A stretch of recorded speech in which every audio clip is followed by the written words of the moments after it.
Editors അവറിലേക്ക് സ്വാഗതം. പ്രധാന വാർത്തകൾ. Malabar TMT 500D steel bars. Agusta Westland ഇടപാടിൽ പാർലമെന്റ് ഇന്നും പ്രക്ഷുബ്ധം. അഴിമതി കഥ പുറത്തുവരുമ്പോൾ സോണിയയ്ക്ക് ദേശസ്നേഹം ഉണരുകയാണെന്ന് അമിത്ഷാ. മോദിയുടെ സർട്ടിഫിക്കറ്റ് വിവാദത്തിൽ നിലപാട് കടുപ്പിച്ച് ആം ആദ്മി പാർട്ടി. പുറത്തുവിട്ട സർട്ടിഫിക്കറ്റിലെ പാകപ്പിഴകൾ ചൂണ്ടിക്കാട്ടി ആക്രമണം. ഉത്തരാഖണ്ഡിൽ കോൺഗ്രസ് സർക്കാർ വിശ്വാസ വോട്ട് നേടി. ഹരീഷ് റാവത്ത് സർക്കാരിന് അനുകൂലമായി 34 വോട്ടുകൾ. ഒരു BJP MLA സർക്കാരിനെ പിന്തുണച്ചു. ഔദ്യോഗിക പ്രഖ്യാപനം നാളെ. ജനാധിപത്യത്തിന്റെ വിജയമെന്ന് കോൺഗ്രസ്, വിലയ്ക്ക് വാങ്ങിയ വിജയമെന്ന് BJP. വിഷയത്തിൽ പ്രക്ഷുബ്ധമായി രാജ്യസഭ. പ്രചാരണ കൊടുമുടിയിൽ കേരളം. ആവേശം പകർന്ന ദേശീയ നേതാക്കൾ. സൊമാലിയ എന്ന് വിളിച്ച് മോദി കേരളത്തെ അപമാനിച്ചുവെന്ന് മുഖ്യമന്ത്രി. DP വധത്തിലെ CBI അന്വേഷണം അട്ടിമറിച്ചത് കേന്ദ്രം. അഴിമതി ആരോപണം ഒരു വിഭാഗം വോട്ടർമാർ വിശ്വസിച്ചുവെന്ന് ജോണി നെല്ലൂർ. മധ്യകേരളം UDFന് കഠിനം.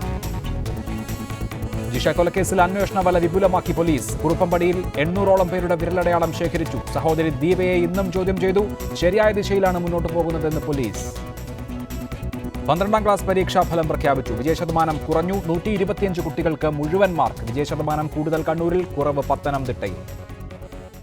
ഓഗസ്റ്റ വെസ്റ്റ്ലാൻഡ് വിഷയത്തിൽ സോണിയാഗാന്ധിക്കെതിരെ പ്രധാനമന്ത്രി നടത്തിയ പരാമർശത്തിൽ ചർച്ച വേണമെന്ന് രാജ്യസഭയിൽ കോൺഗ്രസ് ആവശ്യപ്പെട്ടു. മോദിക്കും പ്രതിരോധ മന്ത്രി മനോഹർ പരീക്കറിനുമെതിരെ കോൺഗ്രസ് അവകാശ ലംഘനത്തിന് നോട്ടീസ് നൽകി. അതേസമയം സഭയ്ക്ക് പുറത്തു നടത്തിയ രാഷ്ട്രീയ പ്രസംഗം എങ്ങനെ അവകാശ ലംഘനമാകുമെന്ന് ധനമന്ത്രി അരുൺ ജെയ്റ്റ്ലി ചോദിച്ചു. അതേസമയം അഴിമതികൾ ഒന്നൊന്നായി പുറത്തുവരുമ്പോഴാണ് സോണിയാഗാന്ധിക്ക് ദേശസ്നേഹം ഓർമ്മ വരുന്നതെന്ന് BJP ദേശീയ അധ്യക്ഷൻ അമിത് ഷാ. സോണിയാഗാന്ധിയുടെ ദേശസ്നേഹത്തെക്കുറിച്ച് ഏവർക്കും അറിയാം. സോണിയാഗാന്ധിയുടെ പുത്രസ്നേഹത്തെക്കുറിച്ചും അഴിമതി പ്രേമത്തെക്കുറിച്ചും നാട്ടുകാർക്കറിയാമെന്നും അമിത് ഷാ തൃശൂരിൽ പറഞ്ഞു. ഓഗസ്റ്റ വെസ്റ്റ്ലാൻഡ് ഹെലികോപ്റ്റർ ഇടപാട് കേരള തെരഞ്ഞെടുപ്പിലും പ്രതിഫലിക്കുമോ എന്നാണ് ഇന്ന് എഡിറ്റേഴ്സ് അവർ ചർച്ച ചെയ്യുന്നത്. Shri A. Shukkur, advocate Jaishankar, Shri A. Sampath, Shri TG Mohandas എന്നിവർ ചർച്ചയിൽ. ശ്രീ A. ഷുക്കൂർ, ഇവിടെയുള്ള അഴിമതി ഒന്നും പോരാഞ്ഞിട്ടാണ് AK ആന്റണി പ്രതിരോധ മന്ത്രി ആയിരുന്ന കാലത്തെ ഹെലികോപ്റ്റർ ഇടപാട് കൂടി ഈ തെരഞ്ഞെടുപ്പിൽ ചർച്ചയാകുന്നത്. അതിൽ സോണിയാഗാന്ധി ഇവിടെ വന്ന് വികാരാധീനയായതുകൊണ്ടോ വിങ്ങിപ്പൊട്ടിയതുകൊണ്ടോ ജനങ്ങൾ ആ വിഷയം ഈ തെരഞ്ഞെടുപ്പിൽ ചർച്ച ചെയ്യാതിരിക്കുമോ?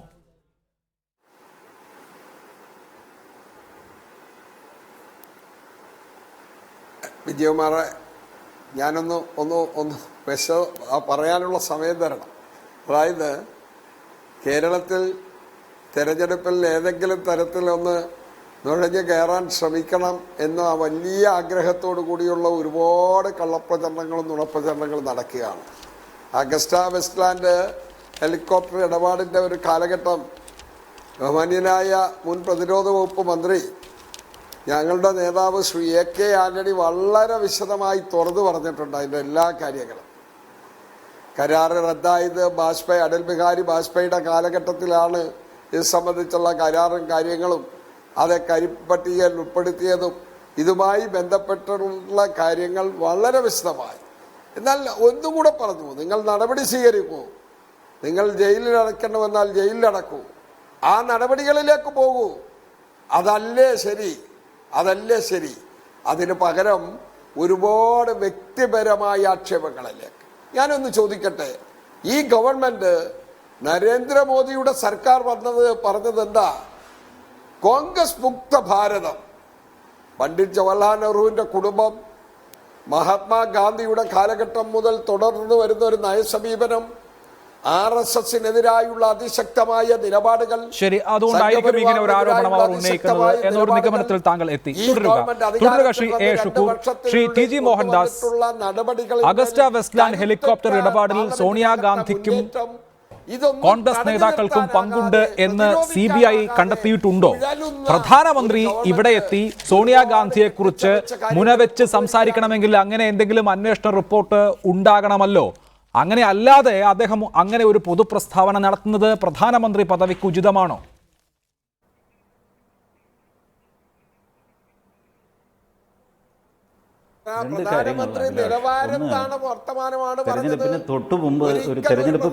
ശ്രീ ഷുക്കൂർ, ക്ഷമിക്കുക, ശ്രീ TG മോഹൻദാസിനാണ് അവസരം. പാർലമെന്റ് നടന്നുകൊണ്ടിരിക്കുന്നു. ശ്രീ A. ഷുക്കൂർ ക്ഷമിക്കുക, ശ്രീ TG മോഹൻദാസിനാണ് അവസരം. ശ്രീ TG മോഹൻദാസ്, താങ്കൾ വിശദീകരിക്കൂ. എന്തിന് പ്രധാനമന്ത്രി കേരളത്തിൽ വന്ന് സോണിയാഗാന്ധിയെക്കുറിച്ച് ദുസ്സൂചന നൽകി ഒരു പ്രസംഗം നടത്തണം?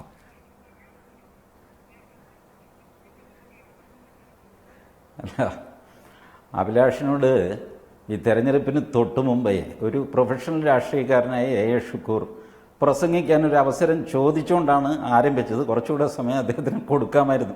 ഒന്ന് പ്രസംഗിച്ചോട്ടെ എന്ന് ഇവരൊക്കെ. സത്യത്തിൽ AK ആൻ്റണി തന്നെ സ്ഥിരീകരിച്ചൊരു കാര്യമാണ്, അഗസ്റ്റ വെസ്റ്റ്ലാൻഡ് ഇടപാടിൽ അഴിമതി നടന്നു, കൈക്കൂലി കൊടുത്തു. എന്നാൽ പിന്നെ ഇതാർക്ക് കൊടുത്തു എന്നും കൂടെ ആൻ്റണി പറയുന്നുണ്ട്. ആൻ്റണി ഇപ്പോൾ പറയുന്നത് നിങ്ങൾ അറസ്റ്റ് ചെയ്യും, നിങ്ങൾ പിടിച്ചോണ്ട് പോകും. ആരെ പിടിച്ചോണ്ട് പോകണം? ആൻ്റണിയാണല്ലോ ആഭ്യന്തരമന്ത്രി ആയിരുന്നത് ഈ ഗുസ്തിയൊക്കെ നടക്കുമ്പോൾ. ആരുടെ സംശയത്തിൽ, ആരെ സംശയിച്ചിട്ടാണ് ആൻ്റണി ഈ പറയുന്നത് അഴിമതി നടന്നു, കൈക്കൂലി കൊടുത്തു? ഈ 2 സെന്റൻസ് അദ്ദേഹം പറഞ്ഞു. Corruption was there, bribe was paid. ഇത് അദ്ദേഹം ലോക്സഭയിൽ പറഞ്ഞതാണ്. Paid to whom? അല്ലെങ്കിൽ സസ്പീഷൻ പറയൂ. തീർച്ചയായും ശ്രീ ടി.ജി. മോഹൻദാസ് സമ്മതിക്കുന്നു, AK ആന്റണി പറഞ്ഞതാണ്. എന്ന് മാത്രമല്ല, ഇറ്റലിയിലെ കോടതി കോഴ കൊടുത്ത ആളുകളെ ശിക്ഷിക്കുകയും ചെയ്തു. പക്ഷേ ആർക്ക് കോഴ കൊടുത്തു? AK ആന്റണി ഇതുകൂടി പറഞ്ഞു, ഇത് വെച്ച് ബ്ലാക്ക് മെയിൽ ചെയ്യരുത് എന്ന്. എന്തിനാണ് BJP ബ്ലാക്ക് മെയിൽ ചെയ്യുന്നത്? CBI ആണല്ലോ അന്വേഷിക്കുന്നത്. ആർക്ക് കോഴ കൊടുത്തു എന്ന് കണ്ടുപിടിക്കൂ, എന്നിട്ട് പറയൂ ഇവർക്ക് കോഴ കൊടുത്തു എന്ന്. ആരും ബ്ലാക്ക് മെയിൽ ചെയ്യുന്നില്ല അഭിലാഷ്, ആരും ബ്ലാക്ക് മെയിൽ ചെയ്യുന്നില്ല. ഇത് വൈറ്റ് മെയിലാണ്. മനസ്സിലായോ? ഇറ്റാലിയൻ കോടതിയുടെ വിധിന്യായം ഇപ്പോൾ എല്ലാവരുടെയും മുമ്പിലുണ്ടല്ലോ. അത് ഏകദേശം തർജ്ജമ ചെയ്തും കഴിഞ്ഞു. വിധിന്യായത്തിൻ്റെ പ്രസക്ത ഭാഗങ്ങൾ മൊത്തം വന്നിരിക്കുന്നത് 1,11,000 പേജ് ഉണ്ടെന്നാണ് മനോഹർ പാരിക്കർ പറഞ്ഞത്. അതിൽ 42,000 പേജ് ഇംഗ്ലീഷിൽ, അതിനകത്തൊരു 11,000 പേജ് ഹിന്ദിയിലും ഒക്കെ ഉണ്ടെന്ന് പറയുന്നു. ഏതായാലും അത് മൊത്തം വായിച്ചിട്ട് പൊതുജനങ്ങൾക്കൊരു തീരുമാനത്തിൽ എത്താൻ പറ്റില്ല. അതുപോലെ CBI കോടതിയോ ഒക്കെ പരിശോധിക്കട്ടെ. ഇതിലിപ്പോൾ ആന്റണിക്ക് സംശയം ആരെയാണ് എന്ന് ആന്റണി പറഞ്ഞിരുന്നെങ്കിൽ വലിയ കുഴപ്പം കൂടാതെ കോൺഗ്രസിന് ജീവിച്ചു പോകാമായിരുന്നു. ആന്റണിയുടെ സംശയം ആരെയാണെന്ന് ആന്റണി പറയാത്തിടത്തോളം കാലം ഇറ്റാലിയൻ കോടതി ആരെയാണോ സംശയിച്ചത് അതല്ലേ പറയാൻ പറ്റുള്ളൂ. ഇറ്റാലിയൻ കോടതിയുടെ മുമ്പിൽ സോണിയാഗാന്ധി കുറ്റക്കാരിയാണോ എന്നുള്ള ചോദ്യം ഇല്ല, അതുകൊണ്ട് അവരത് പരിശോധിച്ചിട്ടില്ല. പക്ഷേ ആ വിധിന്യായത്തിൻ്റെ ഭാഗമായിട്ട് ആ കോടതി ആശ്രയിച്ച ഡോക്യുമെന്റ്സിൽ ഇതിൻ്റെ ഡ്രൈവിംഗ് ഫോഴ്സ് സോണിയാഗാന്ധിയാണ് എന്ന് എഴുതിയിരിക്കുന്നു. എഴുതിയത് ക്രിസ്ത്യൻ മിഷേലാണ്, കോടതി എഴുതിയതല്ല. പക്ഷേ കോടതി അംഗീകരിച്ചൊരു ഡോക്യുമെന്റ് ആണത്. അല്ല, അതിൽ ശ്രീ ടി.ജി. മോഹൻദാസ് ഇറ്റാലിയൻ കോടതി ഡോക്യുമെന്റുകളിൽ വിധിയുടെ അനക്ഷറിൽ അങ്ങനെ സോണിയാഗാന്ധിയെ കൂടി പരാമർശിക്കുന്ന ഒരു ഭാഗമുണ്ട് എന്ന് കരുതി സോണിയാഗാന്ധി കുറ്റക്കാരിയാകണമെന്നില്ലല്ലോ. സോണിയാഗാന്ധി കുറ്റക്കാരിയാണ് എന്ന് ഒന്ന് ഇറ്റാലിയൻ കോടതി കണ്ടെത്തിയിട്ടില്ല. ഇനി ഇറ്റാലിയൻ കോടതി കണ്ടെത്തി എന്ന് തന്നെ വെച്ചോളൂ. CBI അന്വേഷിക്കുകയല്ലേ? ആരാണ് ഇന്ത്യ ഭരിക്കുന്നത്? CBI അന്വേഷിക്കുമ്പോൾ CBI കണ്ടുപിടിക്കേണ്ട ആർക്കാണ് കോഴ കൊടുത്തത് എന്ന്. അതിന് AK ആന്റണിയെ ആശ്രയിക്കേണ്ട കാര്യമില്ലല്ലോ. CBI കണ്ടുപിടിച്ചതിന് ശേഷം പറയാമല്ലോ സോണിയാഗാന്ധിയോ അഹമ്മദ് പട്ടേലോ മറ്റാരെങ്കിലുമോ ഒക്കെ കോഴ വാങ്ങിയിട്ടുണ്ട് എന്ന്. അങ്ങനെ ഒന്നും ഉണ്ടായിട്ടില്ല. അപ്പോൾ പിന്നെ പ്രധാനമന്ത്രി എങ്ങനെ സോണിയാഗാന്ധിയുടെ ഇറ്റാലിയൻ ബന്ധം ചൂണ്ടിക്കാണിച്ചൊരു പ്രസംഗം നടത്തും?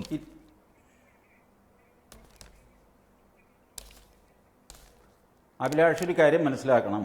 പ്രധാനമന്ത്രി ആയാലും മനോഹർ പരീക്കർ ആയാലും ഈ ഇഷ്യൂ പൈലറ്റ് ചെയ്ത് സുബ്രഹ്മണ്യൻ സ്വാമി ആണെങ്കിലും സോണിയാഗാന്ധി കുറ്റക്കാരിയാണ് എന്ന് പറഞ്ഞിട്ടില്ല, ഇതുവരെ പറഞ്ഞിട്ടില്ല. Needle of suspicion points towards Sonia Gandhi. ഇതാണ് പ്രശ്നം. സംശയത്തിന്റെ സൂചിമുന സോണിയാഗാന്ധിക്ക് നേരെ നിൽക്കുന്നു. ഇതുപോലും പറയാൻ പാടില്ല എന്ന് പറഞ്ഞു കഴിഞ്ഞാൽ പിന്നെ എന്ത് ചെയ്യണം? മിണ്ടാതിരിക്കണോ CBI അന്വേഷണം കഴിയുന്നവരെ? ഇതൊരു വലിയ പ്രശ്നമല്ലേ നാട്ടിലെ? അതെന്ന് ഞാൻ ചോദിക്കട്ടെ. സോളാർ കേസിൽ ഉമ്മൻചാണ്ടിയുടെ പങ്ക് സംശയാതീതമായിട്ട് തെളിഞ്ഞു കഴിഞ്ഞാൽ മാത്രമേ സമ്പത്തിനും എനിക്കും ഒക്കെ ഉമ്മൻചാണ്ടിയുടെ പേര് പറയാവുന്നൊരു നിയമമുണ്ടോ? ഇല്ല.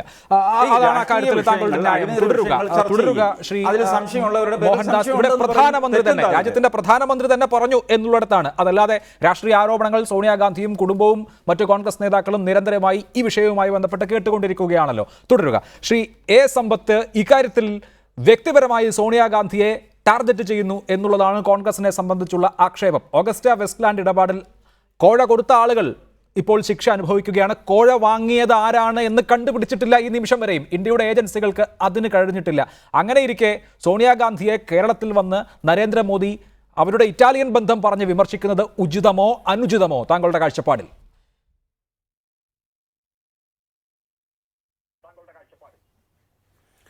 ഇവിടെ ഈ ഇറ്റാലിയൻ ബന്ധം അല്ലെങ്കിൽ ജനിച്ചത് ആരുടെ പുത്രിയായിട്ടാണ്, ഇത്തരം കാര്യങ്ങളൊക്കെ പറയുന്നത് വാസ്തവത്തിൽ ഈ അടിസ്ഥാന പ്രശ്നങ്ങളിൽ നിന്ന് ജനശ്രദ്ധ തിരിച്ചുവിടാൻ മാത്രമേ ഉപകരിക്കുകയുള്ളൂ.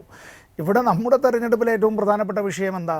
കേരളത്തിലെ ഈ തെരഞ്ഞെടുപ്പിലെയും ഏറ്റവും പ്രധാനപ്പെട്ട വിഷയം ഒന്ന് അഴിമതിയാണ്, രണ്ട് വിലക്കയറ്റമാണ്, മറ്റൊന്ന് വർഗീയതയാണ്. ഏറ്റവും പ്രധാനമായി ഇപ്പോൾ ജനങ്ങൾ ഈ ചർച്ച നടക്കുമ്പോഴും ജനങ്ങളുടെ ചർച്ചാ വിഷയം എന്നുള്ളത് ക്രമസമാധാന തകർച്ചയാണ്. വിശേഷ സ്ത്രീകളുടെയും കുട്ടികളുടെയും അവരുടെ ജീവനും മാനത്തിനും സ്വന്തം ഭവനങ്ങളിൽ പോലും രക്ഷയില്ല എന്നുള്ളതാണ്. അഗസ്റ്റ വെസ്റ്റ് സ്റ്റാൻഡുമായി ബന്ധപ്പെട്ട വിഷയത്തെ സംബന്ധിച്ച് വളരെ സമയചുരുക്കത്തിലാണ് നമ്മൾ ഈ ചർച്ച നടത്തുന്നത്. ഞാൻ ഇതിനെ സംബന്ധിച്ച് എന്നോട് ആവശ്യപ്പെട്ടതനുസരിച്ച് കലാകൗമുദിയുടെ ഈ അടുത്ത് തെരഞ്ഞെടുപ്പ് കഴിഞ്ഞ് പുറത്തിറങ്ങുന്ന ആദ്യത്തെ ലക്കം, അതിൻ്റെ cover story Agusta west stand helicopter ഈ കുംഭകോണവുമായി ബന്ധപ്പെട്ടതാണ്. ആ കവർ സ്റ്റോറി അതിൽ ഇത് സംബന്ധിച്ചുള്ള ഈ വിവാദം ഇത്തരത്തിൽ ഉണ്ടായിട്ടുള്ള ഇതിൻ്റെ ചില ഉള്ളറകളിലേക്ക് വെളിച്ചം വീശുന്ന ഒരു ലേഖനം ഞാൻ തന്നെ എഴുതിയിട്ടുണ്ട്. ഈ തെരഞ്ഞെടുപ്പ് കഴിഞ്ഞതിന് ശേഷം, തെരഞ്ഞെടുപ്പിന് മുമ്പ് അത്തരം ഒരു രാഷ്ട്രീയമായ വിഷയം വേണ്ട എന്ന് ചിലപ്പോൾ അവർ തീരുമാനിച്ചിട്ടായിരിക്കാം അവർ ആവശ്യപ്പെട്ട അനുസരിച്ച് എഴുതിയ ലേഖനം തെരഞ്ഞെടുപ്പ് കഴിഞ്ഞ് അടുത്ത് പുറത്തിറങ്ങുന്ന ആദ്യത്തെ ലക്കത്തിൽ വരുന്നുണ്ട്. 2010 നമ്മുടെ ഈ ഇന്ത്യൻ എയർഫോഴ്സിൻ്റെ കമ്മ്യൂണിക്കേഷൻ സ്ക്വാഡ്രന് വേണ്ടി ഇങ്ങനെ 12 അഗസ്റ്റ വെസ്റ്റ് സ്റ്റാൻഡ് 103 ഹെലികോപ്റ്ററുകൾ വാങ്ങുന്നതിനുള്ള കരാർ ഒപ്പിടുന്നത്. ആ കരാർ ഒപ്പിടുന്നത് തന്നെ VVIPകളുടെ ഇന്ത്യൻ പ്രസിഡന്റ്, പ്രധാനമന്ത്രി, അതുപോലെ തന്നെ പ്രതിരോധ മന്ത്രി, ആഭ്യന്തരമന്ത്രി, അത്തരത്തിൽ വരുന്ന ആ ഒരു കാറ്റഗറിയിൽ പെടുന്നവരുടേതായിട്ടുള്ള ട്രാൻസ്പോർട്ടേഷനുമായി ബന്ധപ്പെട്ടതും അതിനു വേണ്ടിയിട്ടുള്ള ഒരു ലോജിസ്റ്റിക് സപ്പോർട്ടും ഒക്കെ കൊടുക്കുന്നതിന് വേണ്ടിയിട്ടാണ് ഇത്തരത്തിലുള്ള ഒരു കരാർ കൊടുക്കുന്നത്. ഈ കരാർ കൊടുത്തത് സംബന്ധിച്ചുള്ള കാര്യത്തെ സംബന്ധിച്ച് ഞാൻ അതിൻ്റെ നാൾ വഴികളിലേക്കൊന്നും പോകുകയല്ല, കാരണം അതിന് സമയമില്ലാത്തതുകൊണ്ട്. ഈ കരാറിനെ സംബന്ധിച്ച് CAG റിപ്പോർട്ടിൽ തന്നെ വലിയ വിമർശനമുണ്ടായി. അങ്ങനെ ഇത് പാർലമെൻറ്റിൽ ചർച്ചയ്ക്ക് വന്നു. പാർലമെൻറ്റിൽ ചർച്ചയ്ക്ക് വന്നപ്പോൾ രാജ്യസഭയിലാണ് വാസ്തവത്തിൽ ഇതിനെ സംബന്ധിച്ച് വളരെ വിശദമായ ഒരു ചർച്ച നടന്നത്. ആ ചർച്ചയിൽ ഇന്നത്തെ നമ്മുടെ ധനകാര്യമന്ത്രി അരുൺ ജെയ്റ്റ്ലിയും അതുപോലെ തന്നെ CPIMൻ്റെ നേതാവായിട്ടുള്ള സീതാറാം യെച്ചൂരിയും ആവശ്യപ്പെട്ടത് ഇത് സുപ്രീം കോടതിയുടെ മേൽനോട്ടത്തിലുള്ള ഒരു ഉന്നതതല അന്വേഷണം നടത്തണം എന്നുള്ളതാണ്. അന്ന് കോൺഗ്രസ് ഗവൺമെൻറ് മുന്നോട്ട് വെച്ച ആശയം 2ാം UPA ഗവൺമെൻറ്റിൻ്റെ കാലത്താണ് ജോയിൻറ്റ് പാർലമെൻ്ററി കമ്മിറ്റി ആകാം എന്നുള്ളതായിരുന്നു. ഒരു ജോയിൻറ്റ് പാർലമെൻ്ററി കമ്മിറ്റി കൊണ്ട് അന്തർദേശീയ ബന്ധങ്ങളുള്ള ഒരുപാട് ഇത്തരത്തിൽ പണമിടപാട് നടന്നിട്ടുള്ള ഇന്റർനാഷണൽ മണി ലോണ്ടറിങ് നടത്തിയിട്ടുള്ള ഈ ഒരു കാര്യം പുറത്തു വരാൻ ബുദ്ധിമുട്ടാണ്. തീർച്ചയായും ശക്തമായ അന്വേഷണം അക്കാര്യത്തിൽ ആവശ്യമാണ്. തുടരുക ശ്രീ A. സമ്പത്ത്. നമുക്ക് ചർച്ച പുരോഗമിക്കുന്നതിന് മുറയ്ക്ക് മറ്റു വശങ്ങളിലേക്ക് വരാം. അഡ്വക്കേറ്റ് ജയശങ്കർ, ഇവിടെ ഇടനിലക്കാരനായ ക്രിസ്ത്യൻ മൈക്കൽ ഇത് ഹിന്ദു ദിനപത്രത്തിന് കൊടുത്ത ഒരു ഇന്റർവ്യൂവിൽ വ്യക്തമാക്കിയത്, മുൻപ് അദ്ദേഹം ഒരു കോടതിയിലും പറഞ്ഞത് 2014 പ്രധാനമന്ത്രിയും ഇറ്റാലിയൻ പ്രധാനമന്ത്രി മറ്റിയോ മെൻസിയുമായി ഒരു ഡീൽ ഉണ്ടാക്കിയിട്ടുണ്ട്. സോണിയാഗാന്ധിയെ ബുദ്ധിമുട്ടിക്കുന്ന ചില വിവരങ്ങൾ ഇങ്ങോട്ട് തന്നാൽ ഇറ്റാലിയൻ നാവികരെ, ഇവിടെ കടൽക്കൊല കേസിൽ പ്രതികളായി ഇരിക്കുന്നവരെ അങ്ങോട്ട് കയറ്റി അയക്കാം, അതിനുള്ള സഹായകരമായ നിലപാടെടുക്കാം എന്ന് പറഞ്ഞു. എന്തായാലും സോണിയാഗാന്ധിയെയും കുടുംബത്തെയും ടാർഗറ്റ് ചെയ്യുക എന്നുള്ളത് BJPയുടെയും നരേന്ദ്രമോദിയുടെയും ലക്ഷ്യമാണല്ലോ. ഈ വിഷയത്തെ ഈ തെരഞ്ഞെടുപ്പ് വേളയിൽ അവർ അനുചിതമായി ഉപയോഗിക്കുകയാണോ? ഒരിക്കലുമല്ല. കാരണം എന്താ വെച്ചാൽ ഇത് രാഷ്ട്രീയമാണ്. ഇതിൽ നിയമപരമായൊരു വശമുണ്ട്, രാഷ്ട്രീയമായിട്ടുള്ള വശമുണ്ട്. നരേന്ദ്രമോദി ഇന്ത്യൻ പ്രധാനമന്ത്രി എന്ന് പറയുന്ന പോലെ തന്നെ അദ്ദേഹം BJPയുടെ ഏറ്റവും സമുന്നതനായ നേതാവാണ്. ഇതുപോലെ ഒരു രാഷ്ട്രീയ സാഹചര്യത്തിൽ ഏതൊരു നേതാവും ചെയ്യുന്ന കാര്യങ്ങൾ തന്നെയാണ് അദ്ദേഹം ചെയ്തിട്ടുള്ളത്. ഇന്ത്യൻ പ്രധാനമന്ത്രി ഞാനല്ല സമ്പത്താണെന്ന് വിചാരിക്കുക, അല്ലെങ്കിൽ ഷുക്കൂറാണെന്ന് വിചാരിക്കുക, എതിർഭാഗക്കാർക്കെതിരായിട്ട് ഇങ്ങനെ ഒരു ആരോപണം വരുമ്പോൾ സ്വാഭാവികമായിട്ട് ഉപയോഗിക്കില്ലേ? ഇവിടെ 30 മില്യൺ യൂറോ കമ്മീഷനായിട്ട് കൊടുത്തിട്ടുണ്ട്. അത് ആർക്കാണ് കൊടുത്തത്? ഇവിടുത്തെ വ്യോമസേന ഉദ്യോഗസ്ഥന്മാർക്ക് ഒരു പങ്ക് കിട്ടിയിട്ടുണ്ട്. വലിയൊരു പങ്ക് രാഷ്ട്രീയക്കാർക്കാണ് കിട്ടിയിട്ടുള്ളത്. രാഷ്ട്രീയക്കാരെന്ന് വെച്ചാൽ ആരാണ്? അന്ന് രാജ്യം ഭരിച്ചിരുന്ന ആളുകളാണ്. ശ്രീ AK ആന്റണിക്ക് ദമ്പടി കിട്ടിയിട്ടുണ്ടാവില്ല, അത് ഞാൻ ഉറപ്പിച്ചു പറയാം. 5 നയാ പൈസ കിട്ടാത്ത ഒരാൾ ഈ കൂട്ടത്തിലുണ്ടെങ്കിൽ AK ആന്റണി ആയിരിക്കും. അദ്ദേഹം വാങ്ങിച്ചിട്ടില്ല, അതുകൊണ്ടാണ്. മൻമോഹൻ സിംഗിനും കിട്ടിയിട്ടുണ്ടാവില്ല. പിന്നെ പൈസ എവിടേക്ക് പോയി? ആ കൈപ്പടയിൽ എഴുതിയ ഒരു നോട്ടുണ്ട്, അത് കണ്ടിട്ടുണ്ടോ? അതിൽ അടിയിൽ 4ാമത്തെ സെക്ഷൻ 2 പേരാ. ഒന്ന് AP സെക്രട്ടറി, അതാരാ? തെളിവല്ല. എൻ്റെ അഭിലാഷ്, ഞാൻ പറഞ്ഞു കഴിഞ്ഞില്ല. തെളിവല്ല, കോടതിയിൽ ഇത് തെളിയിക്കാൻ പറ്റില്ല. പക്ഷേ ആളുകൾ എവിഡൻസ് ആക്ട് നോക്കിയിട്ടല്ല പിള്ളേ വോട്ട് ചെയ്യുന്നത്. നിങ്ങൾ എവിഡൻസ് ആക്ട് വായിച്ചിട്ടുണ്ടോ? ഞാൻ വായിച്ചിട്ടുണ്ട്. പക്ഷേ വോട്ട് ചെയ്യുമ്പോൾ ഞാൻ എവിഡൻസ് ആക്ട് അനുസരിച്ചല്ല വോട്ട് ചെയ്യുക. ഈ ഗലി മേ ഷോർ ഹേ, രാജീവ് ഗാന്ധി ചോർ ഹേ എന്ന മുദ്രാവാക്യം കേട്ടിട്ടുണ്ടോ? അന്ന് നിങ്ങൾ വളരെ ചെറുപ്പക്കാരൻ പയ്യനായിരിക്കും. എൻ്റെ ഓർമ്മയിലുണ്ട് 89 തെരഞ്ഞെടുപ്പിൽ എന്താ സംഭവിച്ചത്? രാജീവ് ഗാന്ധി വീട്ടിൽ പോയി. 440 സീറ്റ് ജയിച്ച് അധികാരത്തിൽ വന്ന ആൾ രാജീവ് ഗാന്ധി. ഈ ഒറ്റ മുദ്രാവാക്യത്തിൽ രാജീവ് ഗാന്ധി തെങ്ങുമ്പോൾ കയറി. അത് ആളുകൾ എവിഡൻസ് ആക്ട് നോക്കിയിട്ടല്ല വോട്ട് ചെയ്യുന്നത്. ബോഫേഴ്സിൽ വലിയ അഴിമതി നടന്നിട്ടുണ്ട്, ഈ നാട്ടിലെ കൊച്ചു കുട്ടികൾക്ക് വരെ അറിയാം. ആ ജനങ്ങൾ വിശ്വസിച്ചു ആ ഒറ്റ മുദ്രാവാക്യത്തിൽ. രാജീവ് ഗാന്ധി ചോർ ഹേ. ആരാണ്? പണ്ഡിറ്റ് ജവഹർലാൽ നെഹ്റുവിൻ്റെ പേരക്കുട്ടിയാണ് രാജീവ് ഗാന്ധി. ജനങ്ങൾ വിശ്വസിച്ചു. അല്ലാണ്ട് കുടുംബ മഹത്വം പറഞ്ഞിട്ടൊന്നും കാര്യമില്ല. ഇത് തെരഞ്ഞെടുപ്പാണ്, രാഷ്ട്രീയമാണ്. ഇവിടെ BJP നേതാവായിട്ട് നരേന്ദ്രമോദി, കോൺഗ്രസ് നേതാവായിട്ടുള്ള സോണിയാഗാന്ധിക്കെതിരെ ആരോപണം ഉന്നയിക്കുന്നു. അതെ, അതാണ് താങ്കളുടെ നിലപാട് അക്കാര്യത്തിൽ. ശ്രീ A. ഷുക്കൂർ, ഞാൻ ചോദിക്കുന്നത് മറ്റൊരു കാര്യമാണ്. ഈ വിഷയം വന്നു രാജ്യസഭയിൽ. ആദ്യത്തെ ദിവസം സുബ്രഹ്മണ്യം സ്വാമി ഈ വിഷയം പറഞ്ഞ് 2ാമത്തെ വാചകം പൂർത്തീകരിക്കുന്നതിന് മുൻപ് സമ്പൂർണ്ണ ബഹളമായി. പിന്നെ തുടർന്ന് അദ്ദേഹത്തിന് സംസാരിക്കാൻ കഴിഞ്ഞില്ല. 2ാമത്തെ ദിവസവും ഇതിൻ്റെ ആവർത്തനമുണ്ടായി. സ്വാമി പറഞ്ഞ കാര്യം പി ജെ കുര്യൻ സഭാരേഖകളിൽ നിന്ന് നീക്കുകയും ചെയ്തു. സോണിയാഗാന്ധിയുടെ പേര് പറഞ്ഞാലുടൻ എന്തിനാണ് ഇത്ര വികാര വിക്ഷോഭം? എത്രയോ ആരോപണങ്ങൾ അങ്ങോട്ടും ഇങ്ങോട്ടും രാഷ്ട്രീയ നേതാക്കൾക്കെതിരെ ഉന്നയിക്കുന്നു. ഇതേ നരേന്ദ്രമോദിക്കെതിരെ ഒരു തെരഞ്ഞെടുപ്പ് പൊതുയോഗത്തിൽ മരണത്തിന്റെ വ്യാപാരി എന്ന് 2007 സോണിയാഗാന്ധി ഗുജറാത്തിൽ പോയി പ്രസംഗിച്ചതല്ലേ? സോണിയാഗാന്ധിയുടെ പേര് പോലും പറഞ്ഞില്ല, സൂചിപ്പിച്ച് ഒരു തെരഞ്ഞെടുപ്പ് പ്രസംഗത്തിൽ പറഞ്ഞാൽ ഇത്ര വികാരഭരിതയായി എൻ്റെ ഭർത്താവും അമ്മായിയമ്മയും ഒക്കെ ഈ രാജ്യത്തിന് വേണ്ടി രക്തസാക്ഷിത്വം വഹിച്ചവരാണ്, അവരുടെ ചോര കലർന്ന മണ്ണിൽ എൻ്റെ ചിതാഭസ്മവും അലിഞ്ഞു ചേരണമെന്നൊക്കെ എന്തിനാണ് ഇങ്ങനെ വികാരം കൊള്ളുന്നത്? അത് മനസ്സിലാകുന്നില്ല.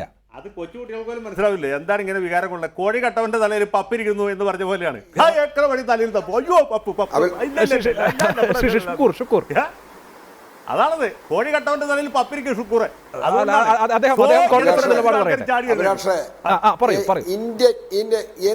എന്ത് രാഷ്ട്രീയമാകട്ടെ, രാഷ്ട്രീയ കുടില തന്ത്രമാകട്ടെ അല്ലെങ്കിൽ കുതന്ത്രമാകട്ടെ, CPM പോലുള്ള അടവുനയമാകട്ടെ, പക്ഷെ ഇത്രയും വ്യക്തിപരമായി ഇത്രയും മോശപ്പെട്ട നിലവാരത്തിൽ ഒരു പ്രധാനമന്ത്രിക്ക് വരാൻ കഴിയുമോ? ഇങ്ങനെയാണോ? അദ്ദേഹത്തിന്റെ ബോഡി ലാംഗ്വേജ് എന്തായിരുന്നു? കേരളം കണ്ടതല്ലേ, ജനങ്ങൾ കണ്ടതല്ലേ? ഇതാണോ? ഞാൻ ഒന്ന് ചോദിക്കട്ടെ, രാജ്യസഭയിലും ലോക്സഭയിലും കഴിഞ്ഞ കുറെ നാളുകളായി അത് ഭരണത്തിലിരുന്ന കോൺഗ്രസ് UPA ഭരണ കാലഘട്ടത്തിലായാലും നടന്നുകൊണ്ടിരിക്കുന്നത് എന്താ? അത് തുടരുകയാണ്. അല്ല, അത് തുടർന്നോട്ടെ. സോണിയാഗാന്ധി എന്ന പേര് ഉച്ചരിക്കാൻ ആരും പാടില്ല എന്ന നിർബന്ധ ബുദ്ധി എങ്ങനെയാണ്? കോൺഗ്രസ് ഒരു ജനാധിപത്യ പാർട്ടിയാണല്ലോ, അതെന്ത് ജനാധിപത്യ വിരുദ്ധതയാണ് എന്നുള്ളത് ഒന്നാമത്തെ കാര്യം. രണ്ടാമത്തെ കാര്യം ശ്രീ കേൾക്കൂ, സോണിയ ഇവിടെ ഇറ്റാലിയൻ കോടതി വിധി ഉദ്ധരിച്ചുകൊണ്ട് ഇറ്റലിയിൽ ബന്ധുക്കൾ ഉള്ളത് ആർക്കാണ് എന്നല്ലേ നരേന്ദ്രമോദി ചോദിച്ചുള്ളൂ. അതിൽ ഇത്ര തരം താണ വ്യക്തി അധിക്ഷേപം എന്ന് പറയാൻ എന്തുണ്ട്?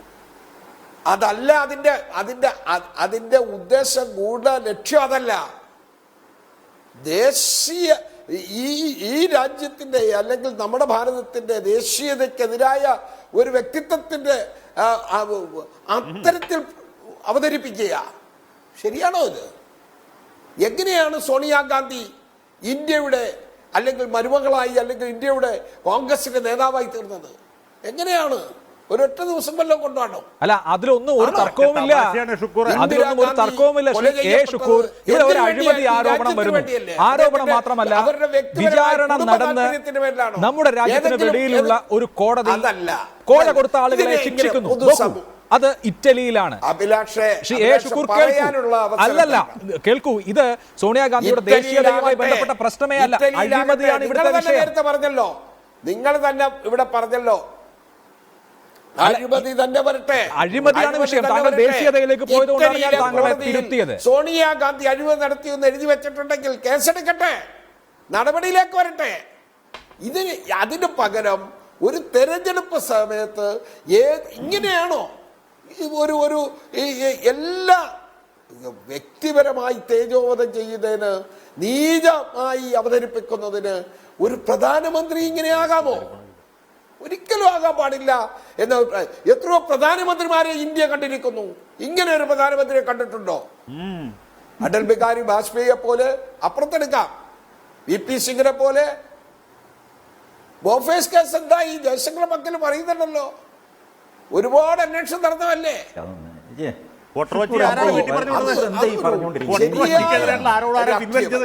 എന്റെ ഷുക്കൂറെ, ഏത് നാട്ടിലാണ് നിങ്ങൾ പറഞ്ഞത്?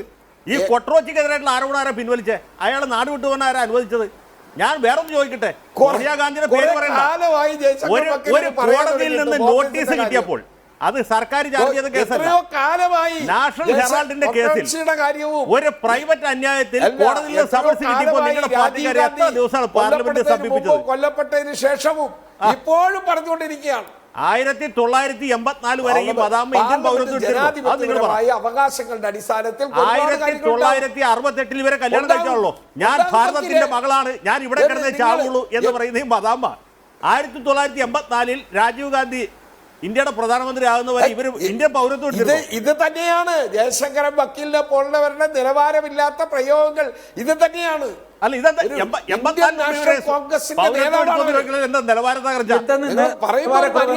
എനിക്ക് ഒരു കാര്യം പറയാം. ശരി, നിങ്ങളുടെ സംസ്കാരത്തിന്റെ ഭാഗമായി ഒരു നിമിഷം നമുക്ക് ബിജെപിയുടെ നിലപാട് ഒരു നിമിഷം ശ്രീ ഷുക്കൂർ, ശ്രീ ടി ജി മോഹൻദാസ് താങ്കൾക്ക് എന്തോ പറയാനുണ്ട്, കൂട്ടിച്ചേർക്കാം. സംസ്കാരം പറഞ്ഞൊന്നും അധിക്ഷേപിക്കരുത്. പ്ലീസ് ഞാൻ പറയട്ടെ. ഞാനൊരു കാര്യം പറയട്ടെ. പറയൂ. നമ്മളെല്ലാവരും കേട്ടോണ്ടിരിക്കുകയാണല്ലോ.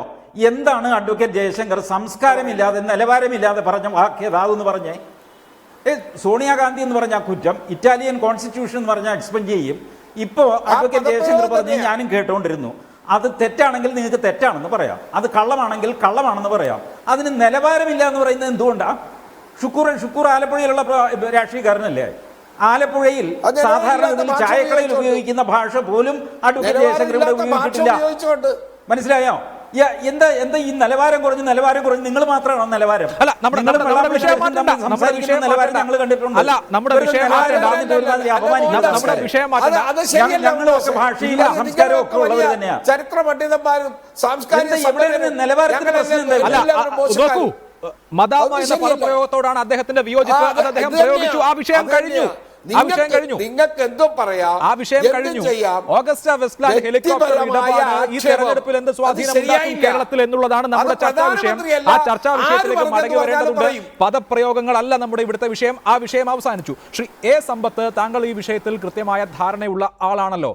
എ കെ ആന്റണി പ്രതിരോധ മന്ത്രിയായിരുന്ന എ കെ ആന്റണി വെല്ലുവിളിച്ചിട്ടുണ്ട് ഭരണപക്ഷത്തെ.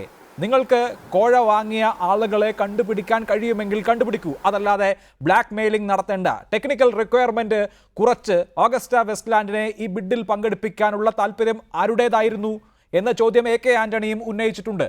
ബ്രിജേഷ് മിശ്രയുടെ കാലത്ത് നടന്ന മീറ്റിങ്ങുകളെ കുറിച്ച് അദ്ദേഹം ചൂണ്ടിക്കാണിച്ചിട്ടുണ്ട്. ഇത് പെട്ടെന്നൊരു ദിവസം തീരുമാനിച്ച ഡീലും അല്ല.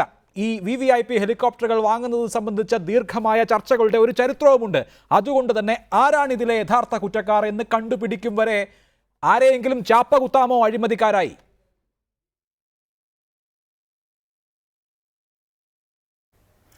ഇവിടെ ആരെങ്കിലും ചാപ്പ കുത്തുന്നതായിട്ടുള്ള വിഷയമല്ല. നമ്മൾ ഇത്തരത്തിലൊരു കാര്യം ഇപ്പോൾ ചർച്ച ചെയ്യാൻ ഇന്ത്യയിലെ മാധ്യമങ്ങളിലായാലും ഇവിടെ നമ്മൾ ഇങ്ങനെ 4 ചങ്ങാതിമാരും താങ്കളും ഇരുന്ന് ഈ ഒരു ചർച്ച നടത്താനും കാരണമായതെന്താ? ഇതിന് കാരണമായത് ഇറ്റലിയിലെ മിലാനിലെ അപ്പലേറ്റ് കോടതിയുടേതായ വിധിന്യായമാണ്. വാസ്തവത്തിൽ ഇറ്റാലിയൻ കോടതിയിൽ, അതിൻ്റെ കീഴ്ക്കോടതിയിൽ നടക്കുന്നതായിട്ടുള്ള അന്നത്തെ ആ ഒരു വിധിന്യായം എന്നുള്ളതിൽ ഈ പറയുന്ന പ്രശ്നങ്ങളൊന്നും തന്നെ വാസ്തവത്തിൽ അന്ന് പൂർണ്ണമായ അർത്ഥത്തിൽ ആ തെളിവുകളൊന്നും വിലയിരുത്തപ്പെട്ടില്ല. ചില രേഖകൾ പിന്നീടാണ് പുറത്തു വന്നത്. നേരത്തെ എന്താണ്, CAG റിപ്പോർട്ട് വന്നപ്പോൾ ഇതുപോലൊരു ചർച്ച നടന്നോ? ചർച്ച നടന്നില്ല. പാർലമെൻറ്റിൽ ഇത് സംബന്ധിച്ച് അന്നത്തെ പ്രതിപക്ഷം ഇത് സംബന്ധിച്ച് കാര്യങ്ങൾ ഉന്നയിക്കുമ്പോൾ പാർലമെൻറ്റ് നടപടിക്രമങ്ങൾ പോലും നമ്മുടെ മാധ്യമപ്രവർത്തകർ റിപ്പോർട്ട് ചെയ്യുന്നതിൽ പോലും വാസ്തവത്തിൽ കാണിക്കുന്ന ഒരു വല്ലാത്ത അലംഭാവവും അനാസ്ഥയുമുണ്ട്. അന്നത്തെ പാർലമെൻറ്റിലെ ആ രേഖകളൊന്ന് പരിശോധിക്കുക. ഇതിൽ ഒളിഞ്ഞിരിക്കുന്ന അപകടത്തെക്കുറിച്ച് വാസ്തവത്തിൽ അന്ന് പ്രതിപക്ഷം ചൂണ്ടിക്കാട്ടിയിട്ടുള്ളത്. ഏറ്റവും ഒടുവിൽ 2013 മാർച്ച് മാസം 23 സാക്ഷാൽ എ കെ ആന്റണി തന്നെയാണ് പറഞ്ഞത്.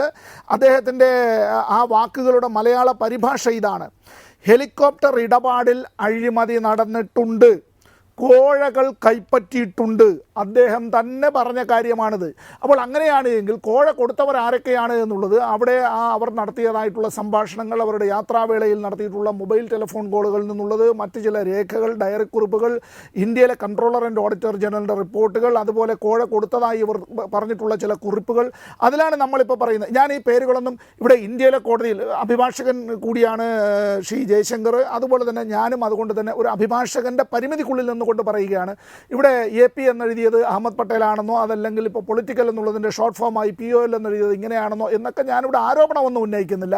പക്ഷേ ഇത് ഈ അപ്പലേറ്റ് കോടതി, ഇറ്റാലിയൻ കോടതി അത്തരത്തിൽ ആ വിധിന്യായം വരുന്നതിന് കാരണം തന്നെ ഒരു കാലത്ത് കള്ളപ്പണം ആ വിധത്തിൽ മാഫിയകളുടെ കയ്യിലായിരുന്നതായ ഇറ്റാലിയൻ ഭരണകൂടവും ഇറ്റാലിയൻ സിവിൽ സൊസൈറ്റിയും അതിന് മാറ്റമുണ്ടായത് യൂറോപ്യൻ കൺവെൻഷൻ തന്നെ അഴിമതിക്കെതിരായി, മണി ലോണ്ടറിങ്ങിനെതിരായി ആ യൂറോപ്യൻ രാഷ്ട്രങ്ങളിൽ ഒപ്പുവയ്ക്കുമ്പോൾ ഇറ്റലിയും ഒപ്പുവെച്ചതുകൊണ്ടാണ്. അതുകൊണ്ട് തന്നെ ആ നിയമങ്ങളും ചട്ടങ്ങളും ഇറ്റലിക്ക് ബാധകമായി. ഇപ്പോൾ എന്താണ്, ഇറ്റലി ഒരു സേഫസ്റ്റ് ഹെവൻ അല്ല. ഈ വിധത്തിൽ കോഴ കൊടുക്കാനോ കോഴ കൈപ്പറ്റാനോ കോഴ കൈമാറാനോ അതിനെല്ലാം മണി ലോണ്ടറിംഗ് നടത്താനോ ഒരു സേഫസ്റ്റ് ഹെവൻ അല്ല. അവർ ഇപ്പോ വന്നത് സേഫസ്റ്റ് ഹെവൻ എന്നുള്ളത് മൗറീഷ്യസ് ആണ്. മൗറീഷ്യസ് ഇന്ത്യയിലെ ഒരു മധുര കനിയാണ്. ഹണി ഡ്രാപ്സ് ഉള്ള ഒരു മധുര കനിയാണ് ഇന്ന് പ്രതിരോധ മേഖല. വ്യക്തമാണ്, അത് തെളിയിക്കപ്പെട്ടിട്ടുണ്ട്. പക്ഷേ അത് ആർക്ക് കൊടുത്തു എന്നുള്ള കാര്യത്തിൽ ആർക്കും ഒരു വ്യക്തതയുമില്ല എന്ന് മാത്രമല്ല, ഈ ക്രിസ്ത്യൻ മൈക്കൽ പീറ്റർ ഹ്യൂലേറ്റിനോട് ആവശ്യപ്പെടുന്നത് സോണിയാഗാന്ധിയുടെ പേര് വരുന്ന നോട്ടിൽ പറയുന്നത് സോണിയാഗാന്ധിയാണ് സ്വാധീനിക്കപ്പെടേണ്ട ആൾ, പിന്നെ സ്വാധീനിക്കേണ്ടത് അവരുടെ ചുറ്റുമുള്ള മൻമോഹൻ സിംഗ്, അഹമ്മദ് പട്ടേൽ തുടങ്ങിയ ആളുകളെയാണ് എന്നാണ് പറയുന്നത്. ടാർഗറ്റ് ചെയ്യണം, എയിം ചെയ്യണമെന്ന് ആവശ്യപ്പെട്ടിട്ടേ ഉള്ളൂ. അവർ ആ ലക്ഷ്യം നേടിയോ, സോണിയാഗാന്ധിയെയും മറ്റുള്ളവരെയും സ്വാധീനിച്ചോ, അവർ പണം കൈമാറിയോ തുടങ്ങിയ കാര്യങ്ങളൊന്നും നമുക്കറിയില്ല. ആരും അന്വേഷിച്ച് കണ്ടുപിടിച്ചിട്ടില്ല. പിന്നെ എങ്ങനെയാണ് സോണിയാഗാന്ധിയുടെ പേര് ഇതിൽ പറയുക? ഇല്ല. അതാണ് അഭിലാഷ് ഞാൻ തുടക്കത്തിൽ പറഞ്ഞത്, നീഡിൽ ഓഫ് സസ്പീഷൻ. ഇപ്പോൾ എ പി എന്ന് പറഞ്ഞാൽ അഹമ്മദ് പട്ടേലാണെന്ന് പറയാം, എ പി അനിൽകുമാർ ആണെന്ന് പറയാം, കാന്തപുരം എ പി അബൂബക്കർ ആണെന്ന് പറയാം, ആനന്ദിബെൻ പട്ടേലാണ് ഗുജറാത്ത് മുഖ്യമന്ത്രിയാണ് എന്നും പറയാം. എല്ലാം എ പി ആണല്ലോ. പക്ഷേ ഇതിൽ സാധ്യത ആർക്കാ? അഹമ്മദ് പട്ടേലിനാണ്. അതാണ് നീഡിൽ ഓഫ് സസ്പീഷൻ.